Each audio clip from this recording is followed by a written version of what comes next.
কুমারী মেয়ে তার প্রেমিকের সাথে বেহিসাবি পরীক্ষা করতে গিয়ে ডাক্তার মা পড়ে দাও।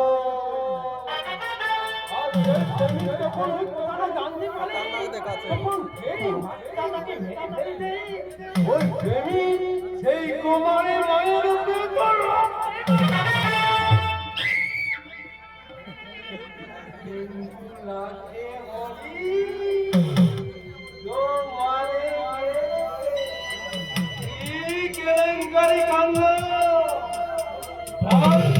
কিন্তু বলেনি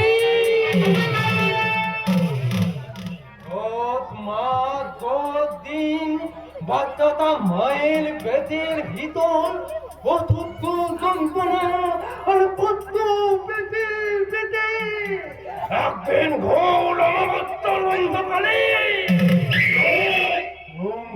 অপরাধের মধ্য দিয়ে বাচ্চাটা মায়ের পেট থেকে লুকিয়ে লুকিয়ে বেরিয়ে এলো।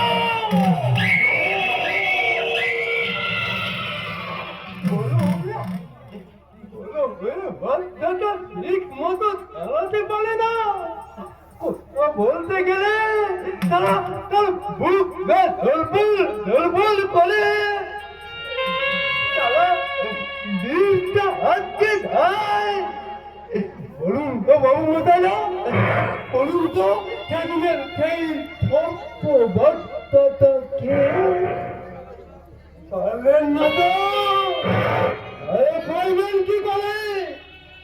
আপনারা ভালোবাসার মর্ম জানেন, ভালোবাসতে জানেন, কিন্তু ভালোবাসা দেখি তা হয়তো আপনারা কোনো দিনও জানেন না, হয়তো আপনারা কোনো দিনও জানেন না, কিন্তু আমি জানি।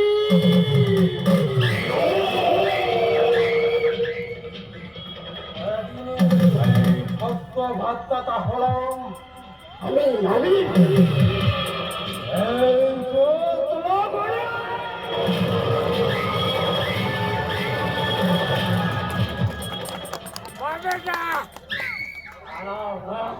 অপরাধের মধ্যে দিয়ে জন্ম বলেই প্রতিদিন সারা কোনো না কোনো অপরাধ না করলে আমি সারা শান্তি পাই না রে।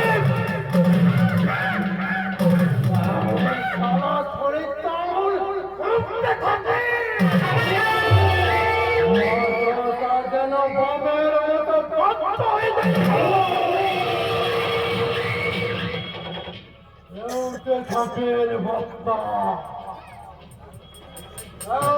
ঝপের বস্তা তোমার ভিতর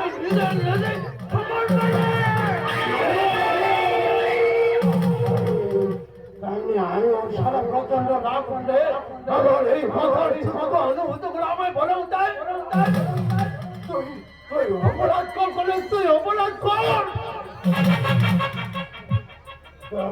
সামনে সারা জানার পর আমি কোনো অপরাধে দেখতে পাই না, তখন কি করি জানেন? কি করি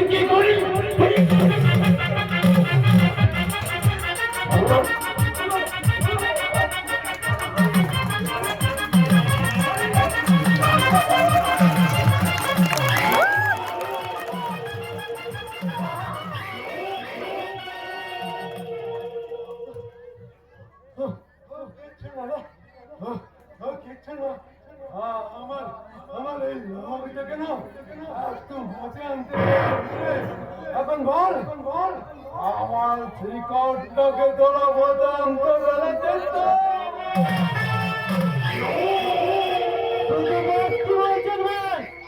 আপনার শ্রীকণ্ঠকে তো আমরা পুরো অবাক করে নিয়ে এসেছি।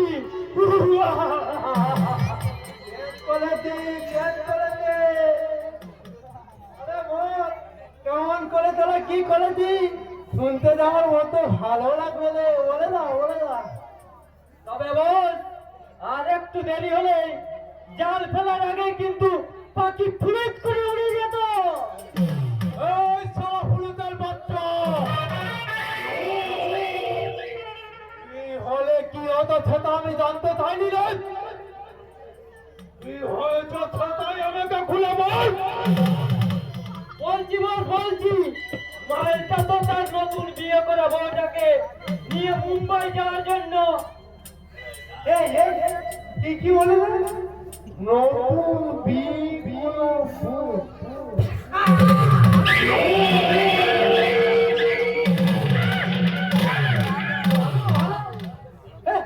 চারি যা ওই ওই বউ থেকে নিয়ে আয় রে। আমি নতুন বউর মুখ দেখবো রে। কিন্তু বউটাকে তো আমরা আনিনি, আমরা শুধু সেই বরটাকে। এই শোনো, ছাগল কাদা হাল্লার মধ্যে তোরা কি করেছিলে? রাস্তার মাঝে সারা নতুন বউটাকে একা ফেলে চলে এলি। আমি তো আনতে চেয়েছিলাম তোদের দেখি ছাড়া দৌড়ে বলে কিছু নেই। আমি তো আনতে চেয়েছিলাম বস, কিন্তু গুরু কিছুতেই রাজি হলো না। তাছাড়া ওই সময় একটা রিপোর্টার এসে এমন কেচাল শুরু করলো।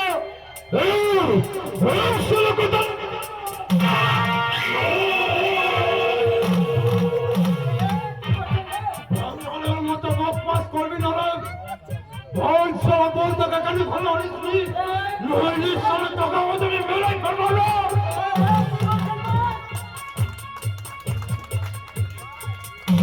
ধরে আনতে গেলে হয়তো আমরাই পাবলিকের কাছে ধরা পড়ে যেতাম বোস। তাছাড়া এই লাটাইটা যখন আমাদের হাতের মুঠে এসে গেছে তখন যে কোনো সময় ঘড়িটাকে আমরা নাগালের মধ্যে পেয়ে যাবো। কি থানায় নিয়ে যাওয়ার নাম করে আমি কোথায়? আরে আরে আরে ভাই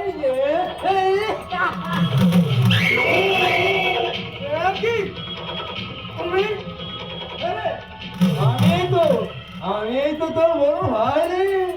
অনেকদিন দেখিসনি বলে আমার তিনটে ওয়ালিদনি দাদা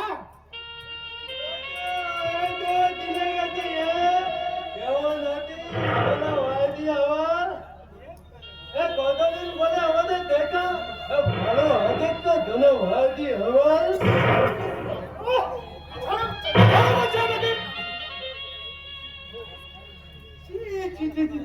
অমন কোলে না চলো অমন কোলে না। কতদিন পর আমাদের দেখা, কতদিন পর আমরা খোলাখুলি করলাম বলতো। আধার আমরা দুই ভাই মিলে একসাথে ওই খাসি মাংস ভাত এখন কি ভাত খাওয়ার সময় না গেলে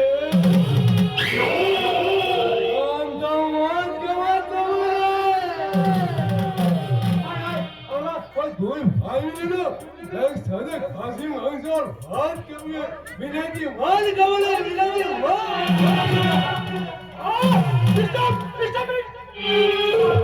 শুনে আমার ঘৃণা হচ্ছে। কি হলো অফিসার, আপনি আমাকে ওই থানায় নিয়ে চলুন। এই মানুষ রূপী জানোয়ারের কাছে থাকাচ্ছে ওই থানার লোকটা আমার কাছে অনেক বেশি নিরাপদ। কিন্তু আপত্তি আপনাকে আস্তে পিষ্টে জড়িয়ে ধরেছে নির্মল্য বাবু। থানায় নয়, আপাতত এটাই আপনার বর্তমান ঠিকানা। এভাবে আপনি আমার সর্বনাশ করবেন না। আপনি আমাকে আইনের হাতে তুলে দিন, তাতে একদিন না একদিন আমি নিজেকে নির্দোষ প্রমাণ করার সুযোগ পাবো। কিন্তু এই জানোয়ারটার কাছে রেখে গেলে আমি হয়তো আর বেঁচে থাকারও সুযোগ পাবো না। আপনি বাঁচবেন কি মরবেন তা নিয়ে আমাদের কোনো মাথা ব্যথা নেই। আমরা শুধু বসের কথা মতো কাজ করেছি। বসের কথা মতো মানেটা অতি সহজ করে বলছি শুনুন। আমাদের 14 পুরুষের কেউ কোনো কালে পুলিশ ছিল না আর আজকেও নেই। বাবা যে তখন বললেন আপনিও লোকের থানার ওসি বংশী বলেন বাস। আরে ওটা তো তোকে ফাঁসে ফেল দিল। আমি কিছুক্ষণের জন্য না ওকে একটা নকল পুলিশ বানিয়ে দিলাম না। এখন আমার আপাতত পুলিশের ডিউটি শেষ, তাই ওই বংশী বোধের বাস থেকে এবার আমার আসল পরিচয় বাচ্চু মাস্টার হয়ে গেল। আমি হাবিলদার হরিয়ানা নালদার থেকে হয়ে গেলাম ওই বাচ্চু মাস্টারের সাকরাত বুলেট মাস্টার। সেটি তোমরা তাহলে নকল পুলিশ মিথ্যে অপরাধের জন্য জড়িয়ে ভাঙতে দিয়ে তোমরা আমাকে এখানে ধরে এনেছো। কি কেলেঙ্কারি যাবে আর এই গোল গোল ঠেকটা যদি ঝগড়া ঝেড়ে যায় তাহলে কি বললি কেমনি আমি বসে থাকবো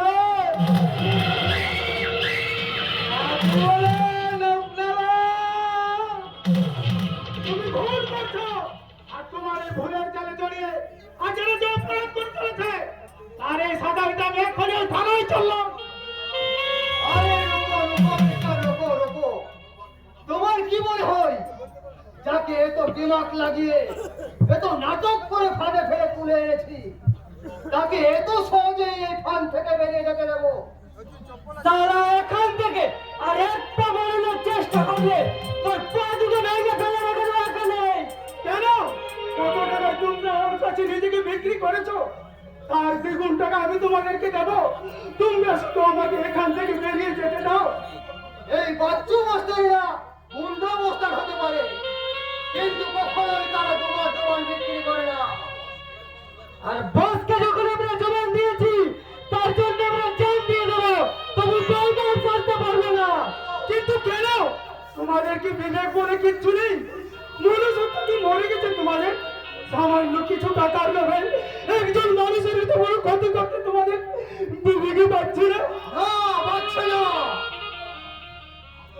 কারণ আমরা বিবেকের ঘরে তালা চাবি লাগিয়ে মানুষত্বকে ঘুম পড়িয়ে রেখে এসেছি। তাই তো আমাদের কাছে পাপ পুণ্য ভালো মন্দ সব সমান। এই দুনিয়ার মানুষ এখনো ভালো মন্দর চেয়ে ভালোরই কদর দেয় আর পাপের চেয়ে পুণ্যের ক্ষমতা অনেক বেশি। তাই বলছি ভাই, দয়া করে তোমরা আমাকে এখান থেকে বেরিয়ে যেতে দাও। আমি যে আমার স্ত্রীকে রাস্তায় রেখে আসতে বাধ্য হয়েছি, সে হয়তো আমার কথা ভেবে অনেক দুশ্চিন্তায় আছে। থাকবে না আর তোর বউটা তখন তোকে দুশ্চিন্তা করতে হবে না রে ভাই। ওই তোর বউকে না আমি ওখানে আমার স্ত্রী সামান্য তুমি ক্ষতি করে চেষ্টা করলে আমি কিন্তু তোমাকে ছেড়ে দেবো না। আমি থকবা বেঁধে লেগে দিলি ভাই, তোর বউয়ের জন্য রে ফুল দগদাটা বাকি লেগে গেছে না। ওই তোর বউকে দিয়ে আমি ওই সারে ফেলবো।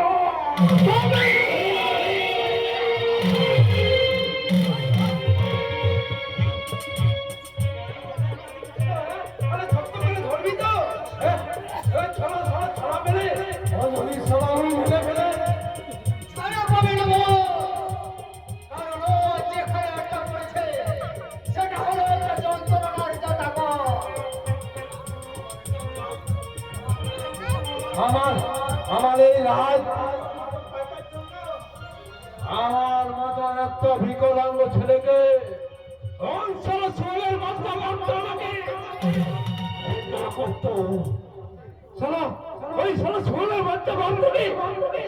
এত করে বললাম এত করে বললাম আমি বন্ধু বিকলাঙ্গ, আমি মানে খেতে খেতে মানে ভালো করে কাজ বাজ করে খেতে বলবো না।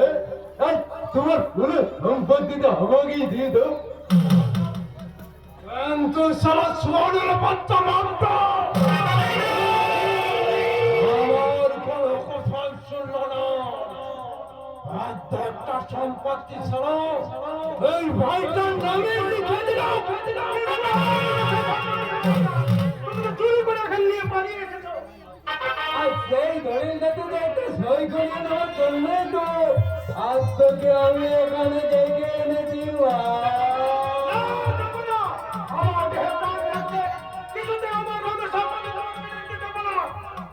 জানি তো আমি খুব ভালো করে জানি রে, আর সেই জন্য তো তোকে বিষাক্ত ইঞ্জেকশন দিয়ে প্রথমে পাগল করে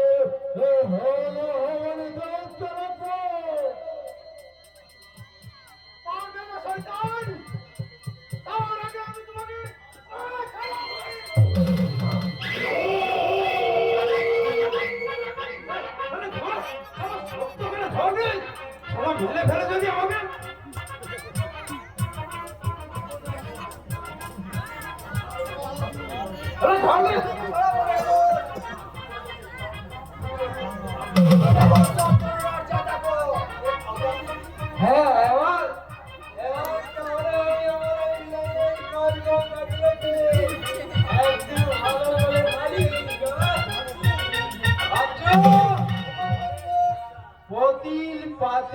ক্ষতি।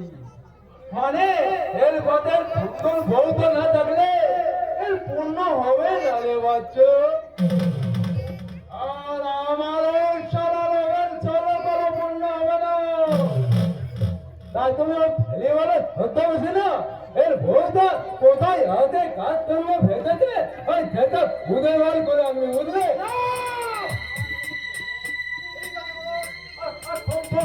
আর ওই ওই বউটাকে খুঁজতে খুঁজতে না ওই শুধু ভালো মাল খুঁজে বল, সেটাও সারা দৌড়ে আনবে।